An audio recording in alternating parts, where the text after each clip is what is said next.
Welcome to the press conference for Ben Shelton. So Ben, you played an amazing match today. Can you please give us your thoughts on overall what you thought of your game?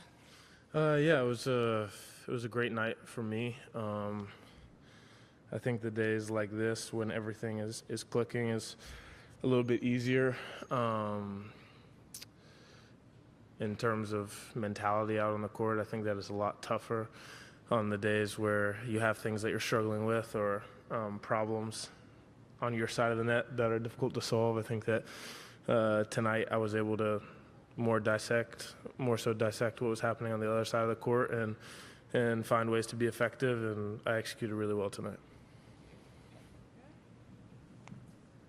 Hi, Ben. Pretty impressive performance tonight. Overall, this week, is it the match that you're most satisfied of? Yeah, I think so. I think that the way that I returned, the focus that I had from start to finish, how consistent I was able to be getting into his service games and not getting broken myself. It was my most complete performance so far this week. So, yeah, I'd say it's the best one this week so far. You say you felt really confident, and at what point did that realization sink into that game? Was it the first break? Was it right before the game started in terms of your sensations? No, I mean, I knew from the first or second point where we had like a 20-ball rally that I was seeing it pretty well. But obviously I thought that in that first game he played really well too. So I thought it was going to be a war, a slugfest. But I kind of knew going in that I was feeling it. Had a great warm-up today and felt like I was seeing the ball pretty big from the beginning of my warm-up. Hey Ben, you haven't lost a single set so far this week. What do you feel is working for you here in Canada, basically because you won last year? So is there something about this tournament that works well for you?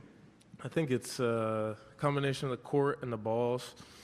It's a slow, hard court, but it bounces really high. It makes my serve really effective, but also I feel like gives me time to create and generate with my ground strokes. I think that, a combination of all those things makes me difficult to play, especially if I'm returning well and able to get into the other guy's service games. So I felt a lot of the same things in Toronto last year. I think that the courts play pretty similar, which is great. And I think it's kind of an accumulation. Jasper Gula had a lot of success here. You won last year. You're in the semis. Are you guys taking over the country? Excuse me? Jasper Gula had a lot of success here. You won last year also. Are you guys taking over the country, like you winning all our tournaments now? What was the first name you said? Jessica Pegula. Oh, Pegula. Yeah. Yeah. I wouldn't say that at all. That's a crazy statement. Super happy for her, good friend, and I think that she's one of the most dangerous hardcourt players, 100% year in, year out, always a contender at the U.S. Open. But yeah, that's a crazy question.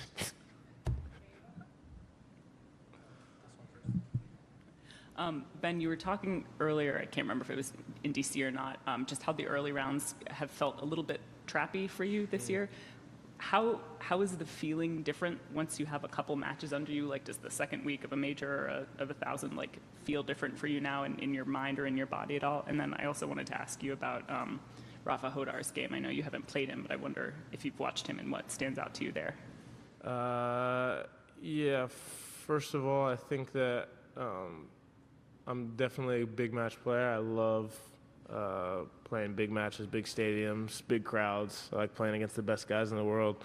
To be honest, I like going into a match as an underdog, something I enjoy. I think that, I'm learning better and better how to deal with these early rounds or, dealing with a match coming in as, not a favorite, but more or less a top guy with a target on your back, I think is something that every player has to learn to deal with. And coming out against guys who are swinging big, playing free, I think that that's something that is a big piece for me. And I've been super impressed with Rafa, the way that he's come out on tour.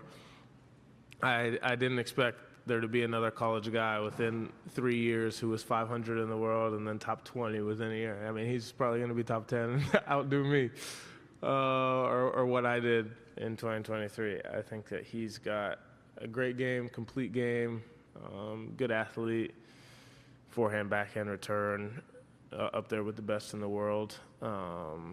I was super entertained all 3 times by him and Arthur's matchups this year.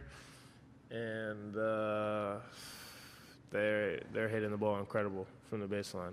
So I'm super happy for him and yeah, excited to see, you know, his trajectory and what he does in the next 18 months.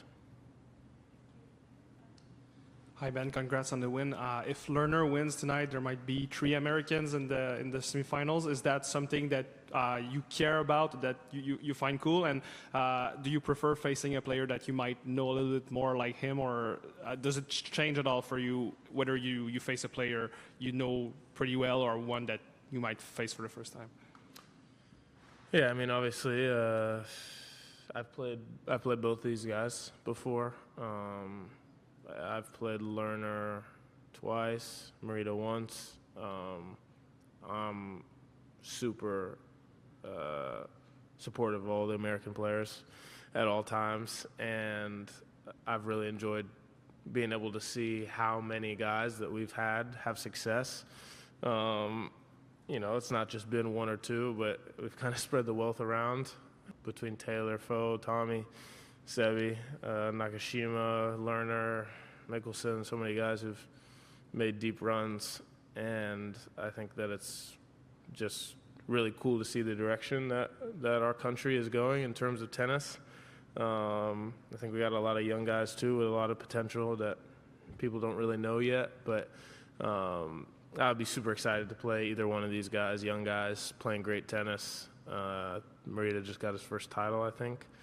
And yeah, Lerner over the last year and a half has established himself as, you know, one of the best players and one of the best baseliners on tour. So 2 completely different matchups, but I'd be looking forward to either one of them. Last question. You said you prefer to be the not overlooked, the underrated player of the underdog.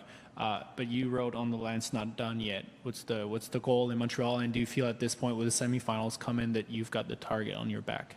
I don't think I'm really looking at it at all from that perspective. I think that there's so much more to gain being here. Obviously, I think that my tennis has gotten better and better with each match that I've played, and that's the coolest thing about these events is you have the opportunity, the runway to continue to build on your game and improve night in, night out. So to be back here tomorrow, have some continuity now, playing back-to-back days, I think is great for my level, for my game, and yeah, just looking forward to try to improve tomorrow.